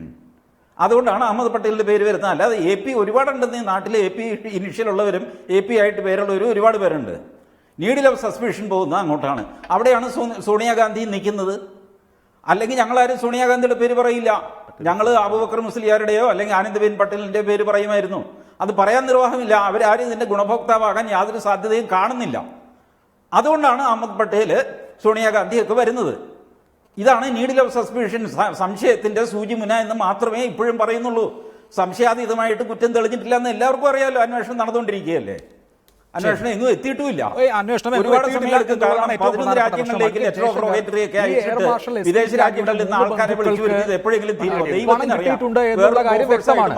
ശരി, ഇവർ ഈ 30 മില്യൺ ബിജെപിക്കാരനായിട്ട് പോലും എയർ ചീഫ് മാർഷലായിരുന്ന സമയത്താണ് ടെക്നിക്കൽ റിക്വയർമെന്റ് താഴേക്ക് കൊണ്ടുവന്ന് ഓഗസ്റ്റ വെസ്റ്റ്ലാൻഡിനെ ഈ ബിഡിൽ പങ്കെടുപ്പിക്കാൻ യോഗ്യതയുള്ള കമ്പനിയാക്കി മാറ്റിയത്. എയർഫോഴ്സിന്റെ നിലപാട് മാറ്റുന്നത് ഈ എയർ മാർഷൽ വന്നതിന് ശേഷമാണ്. അയാളുടെ ബന്ധുക്കൾക്ക് പണവും കിട്ടിയിട്ടുണ്ട്. അങ്ങനെ ഒരു ലോബിയിങ്ങേ നടന്നിട്ടുള്ളൂ എന്നും വേണമെങ്കിൽ കരുതാമല്ലോ. അല്ല, അത് നമുക്ക് ഈ രാജ്യത്ത് അരി ആഹാരം കഴിക്കുന്ന എല്ലാ ആളുകൾക്കും അറിയാം. ബന്ധപ്പെട്ട പട്ടാള മേധാവികൾക്ക് പണം കിട്ടും, സിവിൽ സർവൻസിന് പൈസ കിട്ടും, ഡിഫൻസ് മിനിസ്ട്രിയിലുള്ള. പക്ഷേ പ്രധാനപ്പെട്ട ചങ്ക് ഓഫ് ദി എമൗണ്ട് പോകുന്നത് ബന്ധപ്പെട്ട രാഷ്ട്രീയക്കാർക്കായിരിക്കും. അതിപ്പോൾ ഞാനിതിൽ വേറൊരു കാര്യം പറയും, ചിലപ്പോൾ മോഹൻദാസിന് ദേഷ്യം വരും. ഇതിൽ ഏറ്റവും വലിയ തമാശ എന്ന് വെച്ചാൽ അഡ്ജസ്റ്റ്മെൻറ്റ് രാഷ്ട്രീയമാണ്. ബി ജെ പിയുടെ കഴിഞ്ഞ 6 കൊല്ലത്തെ ഭരണകാലത്ത് നടന്ന ഏതെങ്കിലും അഴിമതി മൻമോഹൻ സിംഗ് വന്നപ്പോൾ അന്വേഷിച്ചു? മൻമോഹൻ സിംഗ് 10 കൊല്ലം ഇരുന്നില്ലേ? ബി ജെ പിയുടെ ഭരണകാലത്ത് അഴിമതി ഇല്ലാത്തതുകൊണ്ടല്ല, അന്വേഷിക്കില്ല. ഈ സർക്കാർ, ഇത് കഴിഞ്ഞ സർക്കാരിൻ്റെ കാലത്ത് 100 ലക്ഷം കോടിയുടെ അഴിമതി നടന്നു എന്നുകൊണ്ടൊരു ഏകദേശ കണക്ക്, ഏകദേശമാണ്, കൃത്യമായിട്ടുള്ള കണക്ക് ആരും കണക്കാക്കിയിട്ടില്ല. അതിനെക്കുറിച്ച് ഏതെങ്കിലും അന്വേഷണം നടത്തിയോ? 2G സ്പെക്ട്രവും കൽക്കരി പടവും പണ്ടേ തുടങ്ങിയ അന്വേഷണമാണ്. ഒരന്വേഷണം നടത്തിയില്ല. ഇത് അഡ്ജസ്റ്റ്മെൻറ്റ് രാഷ്ട്രീയം എന്ന് പറയുന്നതാണ്. അപ്പോൾ ഇനിയിപ്പോൾ ഇവരുടെ ഭരണകാലത്ത് നടക്കുന്ന അഴിമതി ഇനി ഒരു കോൺഗ്രസ് സർക്കാർ വന്നാൽ അന്വേഷിക്കില്ല. ഇതിപ്പോൾ ഇറ്റാലിയൻ കോടതിയിൽ നിന്ന് സമ്പത്തിലൂടെ പറഞ്ഞ പോലെ ഒരു വിധി വന്നതുകൊണ്ടാണ് ചർച്ചാ വിഷയമായത്. അപ്പോൾ ഒരു തെരഞ്ഞെടുപ്പ് വരുന്നു, അത് രാഷ്ട്രീയമായിട്ട് ഉപയോഗിക്കും. ഞാൻ പറഞ്ഞത് ഇത് രാഷ്ട്രീയമാണ്, നിയമപരമായ വശം വേറൊന്നാണ്. ഇനിയിപ്പോൾ ഇതിന് ചാർജ് ഷീറ്റ് കൊടുത്താലും അഹമ്മദ് പട്ടേലിനോ അല്ലെങ്കിൽ സോണിയാഗാന്ധിയോ ഒന്നും ഒരു കോടതിയിൽ വിസ്തരിച്ച് കുറ്റക്കാരനോ കുറ്റക്കാരിയാണെന്ന് കാണിക്കാൻ പറ്റില്ല. കാരണം അവിടെ ഒരു ബിജു രമേശ് ഇല്ല. അല്ലെങ്കിൽ ഒരു ഈ ബാറുകാരുടെ കേസിലൊക്കെ ഇപ്പോൾ കെ മാണി കുടുങ്ങിയെന്ന് വെച്ചാൽ കെ മാണിയല്ല മാത്രം ഒരുപാട് പേര് കൈക്കൂലി വാങ്ങിച്ചിട്ടുണ്ടെങ്കിലും മാണി കുടുങ്ങിയത് കാശ് കൊടുത്തു എന്ന് പറയാൻ ഒരാളുണ്ടായത് കൊണ്ടാണ്. പിന്നെ ഈ കോണ്ടിനെൻ്റൽ യൂറോപ്പിലെ സിസ്റ്റം അല്ല നമ്മുടെ ഇവിടുത്തെ പീനൽ കോഡ്. ഇവിടുത്തെ പീനൽ കോഡ് കള്ളന്മാർക്കും കൊള്ളക്കാർക്കും തല്ലിപ്പുള്ളികൾക്കും തെമ്മാടികൾക്കും വളരെ സൗകര്യപ്രദമായിട്ടുള്ളതാണ്. രാജ്യത്തിൻ്റെ ചരിത്രത്തിൽ എനിക്കൂടെ ബാലകൃഷ്ണ പിള്ളയുടെ ഇടമലയാർ ഒഴിച്ച്, അല്ലെങ്കിൽ ഇപ്പോൾ ലാലു പ്രസാദിൻ്റെ കന്നുകാലി തീറ്റ, അങ്ങനെ അപൂർവത്തിന് അത്യപൂർവമായ ഭൂപീന്ദർ നമ്മുടെ ചൗട്ടാലയുടെ കേസ്, അങ്ങനെ പിന്നെ ജയലളിതയുടെ അത് തന്നെ അവസാനം വിട്ടുപോയല്ലോ. ഇങ്ങനെ വളരെ അപൂർവത്തിൽ അത്യപൂർവമായ കേസുകൾ മാത്രമേ ഇന്ത്യ രാജ്യത്ത് ശിക്ഷിച്ചുള്ളൂ. അത് തന്നെ എത്രയോ കൊല്ലങ്ങൾക്ക് ശേഷം, പതിറ്റാണ്ടുകൾക്ക് ശേഷമാണ്. അപ്പോഴത്തേക്കും മൻമോഹൻ സിംഗും കെ ആന്റണി അടക്കമുള്ള ആളുകളൊക്കെ കാലയവനിയുടെ വളരെ പുറകിലായി കാണും. ഈ വരാൻ പോകുന്ന തലമുറയ്ക്ക് ഇവരുടെ പേര് പോലും പറഞ്ഞാൽ അറിയാൻ പാടില്ല. അപ്പോൾ ഇതൊന്നും പ്രാവർത്തികമല്ല. ഇവരാരും ശിക്ഷിക്കാൻ പറ്റിയില്ല. സോണിയാഗാന്ധി അടക്കം ഒരാളെ ശിക്ഷിക്കാൻ പറ്റില്ല. പക്ഷേ രാഷ്ട്രീയമായിട്ട് ഉപയോഗിക്കാം. ഞാൻ അതാ പറഞ്ഞു, രാഷ്ട്രീയമായിട്ടുള്ള പ്രശ്നവും നിയമപരമായിട്ടുള്ള പ്രശ്നം തമ്മിൽ വ്യത്യാസം ഇതാണ്. ഉണ്ട്. അത് മാത്രമല്ല ശ്രീ എ ഷുക്കൂർ, ഇതിന്റെ രാഷ്ട്രീയമായ പ്രത്യാഘാതം UPA സർക്കാർ ഭരിച്ചുകൊണ്ടിരിക്കുമ്പോൾ തന്നെ വന്നിട്ടുള്ള 2G സ്പെക്ട്രം അഴിമതി എടുക്കൂ, കോൾഗേറ്റ് എടുക്കൂ, മറ്റ് അഴിമതികൾ എടുക്കൂ, ആദർശ് അടക്കമുള്ള അഴിമതികൾ, കോൺഗ്രസ് പ്രതിരോധിച്ച് നിൽക്കുകയായിരുന്നു ചെയ്തത്. ഞങ്ങളുടെ സഖ്യകക്ഷിയല്ലേ എന്ന് രാജ, കനിമൊഴി തുടങ്ങിയവർ വിചാരണ നേരിട്ടപ്പോൾ പറഞ്ഞു. എന്ന് മാത്രമല്ല, ജോയിന്റ് പാർലമെന്ററി കമ്മിറ്റി എന്താണ് റിപ്പോർട്ട് കൊടുത്തത് എന്ന് നമുക്ക് അറിയുകയും ചെയ്യാം. പക്ഷേ ജനങ്ങളുടെ മുൻപിൽ ഒരു വിലയിരുത്തലിന് വന്നപ്പോൾ എന്ത് സംഭവിച്ചു? 45 എംപിമാരായി കോൺഗ്രസ് ചുരുങ്ങിപ്പോയി. അതേമാതിരിയാണ് നമ്മുടെ നിയമകോടതികൾ ഒരുപക്ഷെ ഇക്കാര്യത്തിലെ കുറ്റക്കാരെ കണ്ടെത്തിയില്ല എങ്കിലും ജനങ്ങൾക്ക് കണ്ടെത്താൻ എളുപ്പമായിരിക്കും. എവിഡൻസ് ആക്ട് ബാധകമല്ല. അഭിലാഷ്, ഇവിടെ എല്ലാവരും വ്യക്തമായി പറഞ്ഞു. അവർ തന്നെ പറഞ്ഞു, വരികൾക്കിടയിലും പറഞ്ഞു, അഗസ്റ്റ വെസ്റ്റ്ലാൻഡ് ഹെലികോപ്റ്റർ ഇടപാടുമായി ബന്ധപ്പെട്ട് അഴിമതി നടന്നിട്ടുണ്ട് എന്ന് പറയുന്ന ഒരു തൻ്റെ അടുത്തോടുകൂടെ പറഞ്ഞയാള് മൻമോഹൻ സിംഗിന്റെ ഗവൺമെന്റിൽ ഉള്ള പ്രതിരോധ വകുപ്പ് മന്ത്രി ശ്രീ AK ആന്റണിയാണ്. അല്ല, ഒന്ന് ഞാൻ ഇടപെട്ടോട്ടെ.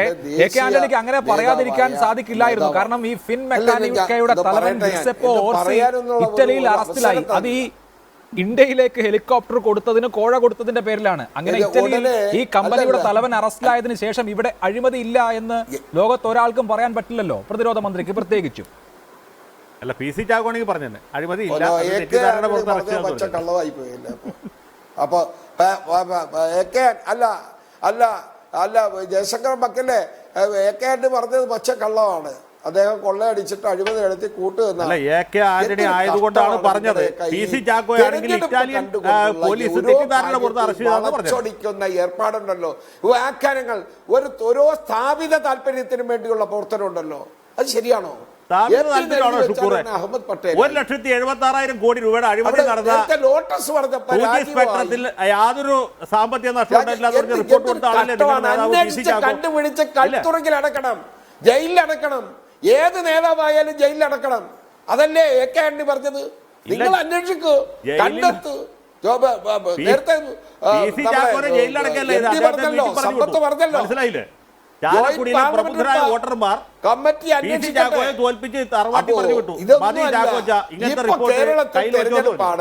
ആ തെരഞ്ഞെടുപ്പുമായി ബന്ധപ്പെട്ട് വന്ന് സോണിയാഗാന്ധിയെ ആക്ഷേപിച്ചാൽ, വ്യക്തിപരമായി ആക്ഷേപിച്ചാൽ, അല്ലെങ്കിൽ ഇതുമായി ബന്ധപ്പെട്ടാൽ അവിടെയും ഇതിലെല്ലാം കളമൊരുക്കുകയാണ്. ആരോപണങ്ങൾ വെച്ചിട്ട് പ്രത്യാരോപണങ്ങളിലേക്ക് പോയി രാഷ്ട്രീയം മുതലാക്കാൻ വേണ്ടി ശ്രമിക്കുന്ന അത് മാത്രമായി ഇതിനെ കാണാം. ശരി, അതാണ് താങ്കളുടെ അഭിപ്രായം.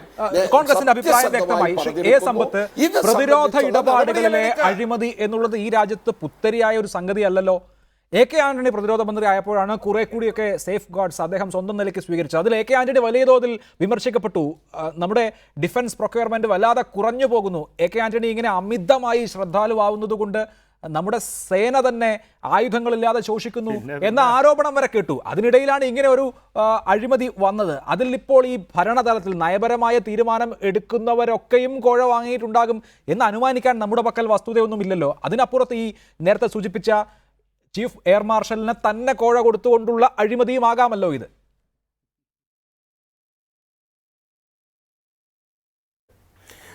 ഞാൻ ഇന്ത്യയുടെ പ്രതിരോധ രംഗത്ത് പ്രവർത്തിക്കുന്ന ആളുകളെ അടച്ച് നമ്മൾ ആക്ഷേപിക്കരുത്. ഈ മഹാരാജ്യത്തിൻ്റെ പ്രതിരോധം, അതുമായി ബന്ധപ്പെട്ട് ലോകത്തിലെ എല്ലാ വൈരുദ്ധ്യങ്ങളും നിറഞ്ഞ കാലാവസ്ഥയിൽ പണിയെടുക്കുന്നവരാണ് നമ്മുടെ സൈനികർ. ലോകത്തിലെ സൈനിക ശേഷിയിൽ 4ാമത് നിൽക്കുന്ന രാജ്യവും ഇന്ത്യയാണ്. ലോകത്തിലെ ഏറ്റവും വലിയ ആർമിയിൽ 4ാം സ്ഥാനം ഇന്ത്യക്കാണ്, ഏറ്റവും വലിയ എയർഫോഴ്സിൽ 4ാം സ്ഥാനം ഇന്ത്യക്കാണ്. പക്ഷേ ഇവിടെ ഒരു കാര്യം, NDA ഗവൺമെൻറ് ആയാലും UPA ഗവൺമെൻറ് ആയാലും അല്ലെങ്കിൽ BJP ഗവൺമെൻറ് ആയാലും കോൺഗ്രസ് ഗവൺമെൻറ് ആയിരുന്നാലും ഈ പ്രതിരോധ മേഖലയിലെ ഇൻഡിജനൈസേഷൻ, അതിൻ്റെ ആഭ്യന്തര ഉൽപ്പാദനത്തിൻ്റെ വർധനവ് എന്തുകൊണ്ട് സംഭവിക്കുന്നില്ല? എല്ലാവരും ഇറക്കുമതിയുടെ കാര്യത്തിൽ തൽപരരാകുന്നു. രണ്ടാമത്തെ കാര്യം, ഈ ഇന്ത്യയിൽ തന്നെ ഉൽപ്പാദിപ്പിക്കുന്നതായിട്ടുള്ള വസ്തുക്കൾ നമ്മുടെ ഡിഫൻസിന് ആവശ്യമായതെല്ലാം വാങ്ങുന്നതിലൊന്നും കോഴ ഇടപാട്, ഇത് വിദേശ കോഴയെ സംബന്ധിച്ചാണ് ഈ പറയുന്നത്. അതുകൊണ്ടാണ് നമ്മളിപ്പോൾ യൂറോയെ സംബന്ധിച്ചും അതിൻ്റെ ഡോളറിലുള്ള കൺവെർഷനും അതിൻ്റെ ഇന്ത്യൻ രൂപയുടെ കൺവെർഷനെയും പറ്റിയെല്ലാം നമ്മളിപ്പോൾ പറയുന്നത്. ഇന്ത്യയിൽ തന്നെ എന്തിന് വെറുതെ ഞാൻ ഒരു ഉദാഹരണം പറയാം. നമ്മുടെ ഈ ഡിഫൻസിൻ്റെ ക്യാൻറ്റീൻ മുഖാന്തരം വിതരണം ചെയ്യുന്ന മദ്യം മുതൽ ബ്ലേഡ് വരെയുള്ള കാര്യങ്ങൾ ഒരു പുതിയ ഒരു ബ്രാൻഡ് അതിൽ ലിസ്റ്റ് ചെയ്യപ്പെടുന്നതിന് എത്ര കോടി രൂപയുടേതായ തിരിമറികൾ, കമ്മീഷനുകൾ അവിടെ നടത്തിയിട്ടാണ് കച്ചവടം ഉറപ്പിക്കുന്നത് എന്നുള്ളത് നിങ്ങൾ മാധ്യമപ്രവർത്തകർ അവരോട് ചോദിച്ചാൽ മാത്രം മതി. ഇവിടെ നമ്മുടെ ഈ ഇതിലെ ഏറ്റവും പ്രധാനപ്പെട്ട 3 സേനയുടെ തലവന്മാർ തമ്മിൽ ഒന്ന് കൂടിക്കാണുന്നതോ ടെലിഫോൺ സംഭാഷണമോ പോലും വാസ്തവത്തിൽ ഇന്ത്യൻ പ്രസിഡന്റ് പ്രസിഡന്റിൻ്റെ അനുമതിയില്ലാതെ ഒരിക്കലും പാടില്ലാത്തതാകുന്നു. 2005 മുതൽ 7 വരെ നമ്മുടെ എയർഫോഴ്സിൻ്റെ ഹെഡായിരുന്ന എയർഫോഴ്സിൻ്റെ ചീഫായിരുന്ന SP ത്യാഗിയാണ്. ത്യാഗിയുടെ അടുത്ത ബന്ധുക്കൾ 3 കസിൻസാണ് ഒരു 8 പേരുള്ള ഒരു കമ്പനിയുടെ ഡയറക്ടർമാർ. മിലിറ്ററി ഇൻ്റലിജൻസിന് ഇത് അറിയില്ലായിരുന്നു എന്ന് പറഞ്ഞാൽ സാമാന്യ ബോധമുള്ള ഒരു ഇന്ത്യക്കാരനും, നമുക്ക് മാത്രമല്ല സാമാന്യ ബോധമുള്ള ആർക്കും വിശ്വസിക്കാൻ കഴിയില്ല.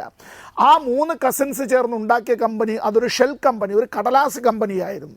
ഈ കമ്പനിയുമായി ബന്ധപ്പെട്ടുകൊണ്ടാണ് ഒരു അഭിഷേക് വർമ്മ എന്ന് പറയുന്ന ഒരു ചെറുപ്പക്കാരൻ, അദ്ദേഹത്തിൻ്റെ ഭാര്യ റുമേനിയൻ വംശജയാണ്, ഈ പറയുന്ന മണി ലോണ്ടറിങ്ങിൽ പങ്കാളിയാണ്. ഇന്ത്യയിലെ ഏറ്റവും പ്രചാരമുള്ള ഒരു വാരിക ദ ന്യൂ റിച്ച് എന്നുള്ള നിലയിൽ ആ വിധത്തിൽ ഒരു വലിയ ആഡംബരക്കാറിൽ ചാരി നിൽക്കുന്ന പുരുഷനും അർദ്ധനഗ്നയായ അദ്ദേഹത്തിൻ്റെ ഭാര്യയും കാട്ടിക്കൊണ്ട് തന്നെ ഒരു കവർ പേജ് ചിത്രത്തോടുകൂടി വർഷങ്ങൾക്ക് മുമ്പ് വളരെ പെട്ടെന്ന് ഇത്തരത്തിൽ സമ്പന്നരാകുന്ന ചെറുപ്പക്കാർ, ഇന്ത്യയുടെ സമ്പദ് വ്യവസ്ഥയിൽ ഇത് പുത്തൻ ഉണർവാണ് എന്ന് പോലും എഴുതുകയുണ്ടായി, ഒരു ഇംഗ്ലീഷ് വാരിക എഴുതുകയുണ്ടായി. ഇവിടെ വേറൊരു കാര്യം കൂടി ഞാൻ പറയാൻ ആഗ്രഹിക്കുകയാണ്.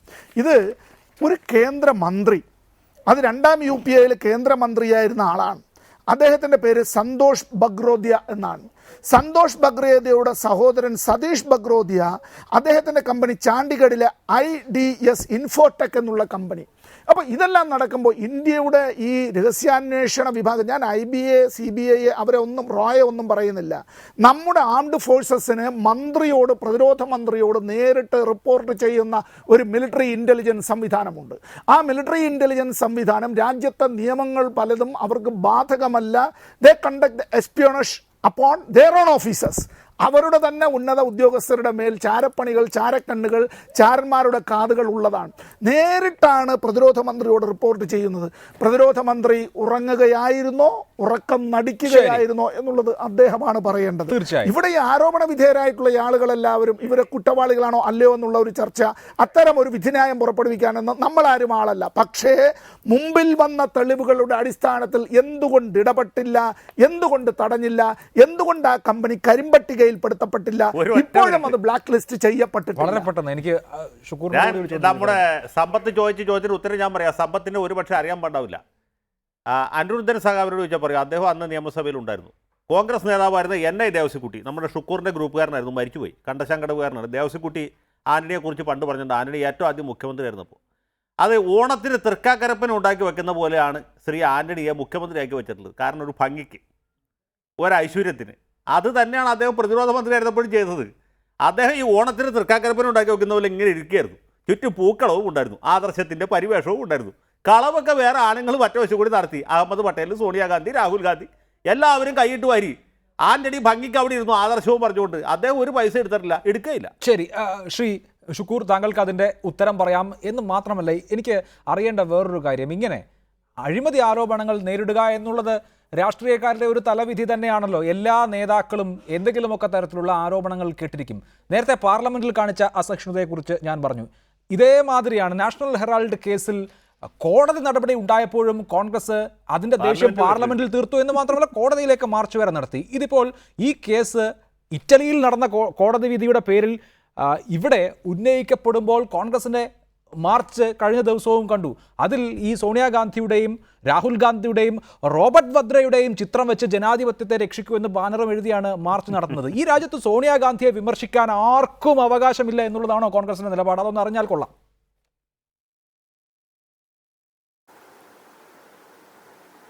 അഭിലാഷേ, ജനാധിപത്യത്തെ മാനിച്ചുകൊണ്ട് തന്നെ ജനാധിപത്യത്തിൻ്റെ അടിസ്ഥാനത്തിലുള്ള പ്രവർത്തനങ്ങൾ നടത്താൻ സ്വാതന്ത്ര്യം ഏറ്റവും കൂടുതൽ കൊടുത്തിട്ടുള്ള പാർട്ടി കോൺഗ്രസ് തന്നെയാണ്.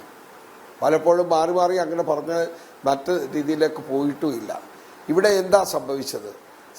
അഗസ്റ്റ വെസ്റ്റ്ലാൻഡ് ഹെലികോപ്റ്റർ ഇടപാടുമായി ഇറ്റാലിയൻ കോടതിയുടെ ചില പരാമർശങ്ങൾ, വിധി, ഇതിനെ തുടർന്ന് ഇതങ്ങ് അടിച്ചേൽപ്പിക്കുകയാണ്.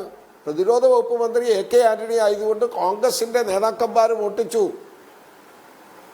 അത് പറയുന്ന ഘട്ടം ഏതാണ്? അതിനെയാണ് പാർലമെന്റിനകത്ത് രാജ്യസഭയിലും ലോക്സഭയിലും എതിർപ്പുണ്ടായത്. അതിനെ തുടർന്ന് ബോധപൂർവമുള്ള ഒരു കെട്ടിച്ചമച്ച ആരോപണത്തിലേക്ക് വരികയാണ്. അതും സോണിയാഗാന്ധിയെ, കോൺഗ്രസിന്റെ ഉന്നതയായ നേതാവിനെ അതിന്റെ പ്രതിക്കൂട്ടിൽ നിർത്താൻ ആഗ്രഹിക്കുന്നു. അത് ബോധപൂർവ്വം ഒരു ഗൂഢാലോചനയുടെ ഫലം. ഏതാ ഉദ്യോഗസ്ഥൻ? ഇപ്പോൾ സമ്പത്ത് പറയുന്ന നമ്മുടെ രാജ്യത്തെ പട്ടാളത്തിന്റെ ഉദ്യോഗസ്ഥന്മാരെ കുറിച്ച് ഒരക്ഷരം പറഞ്ഞുകൂടാ. എന്ത് കണ്ടാലും അങ്ങനെയാണോ? ഏതൊക്കെ കേസുകൾ നമുക്ക് പുറകോട്ട് പോയാൽ ശരി, നമുക്ക് ഒരുപാട് വിപുലമായി ചർച്ച ചെയ്യാൻ സമയമില്ല. എന്തായാലും കേരളത്തിലെ നിയമസഭാ തെരഞ്ഞെടുപ്പിലും ഓഗസ്റ്റ വെസ്റ്റ്ലാൻഡ് ഹെലികോപ്റ്റർ ഇടപാട് ഒരു പ്രധാനപ്പെട്ട വിഷയമാവുകയാണ്. നരേന്ദ്രമോദി ആ വിഷയം നേരിട്ട് ഉന്നയിച്ചതിൽ ഇന്നിപ്പോൾ കോൺഗ്രസ് രാജ്യസഭയിൽ കോൺഗ്രസ് ഇക്കാര്യത്തിൽ അവകാശ ലംഘനത്തിന് നോട്ടീസ് കൊടുത്തിരിക്കുന്നു. അതേ ദിവസം തന്നെ ശക്തമായ ആരോപണവുമായി ഇതേ ആരോപണം ആവർത്തിച്ചുകൊണ്ട് അമിത്ഷായും രംഗത്ത് വന്നിരിക്കുന്നു. വളരെ നന്ദി ചർച്ചയിൽ പങ്കെടുത്തതിന് Shri A Sampath MP, advocate Jaishankar, Shri TG Mohandas, Shri A Shukkur.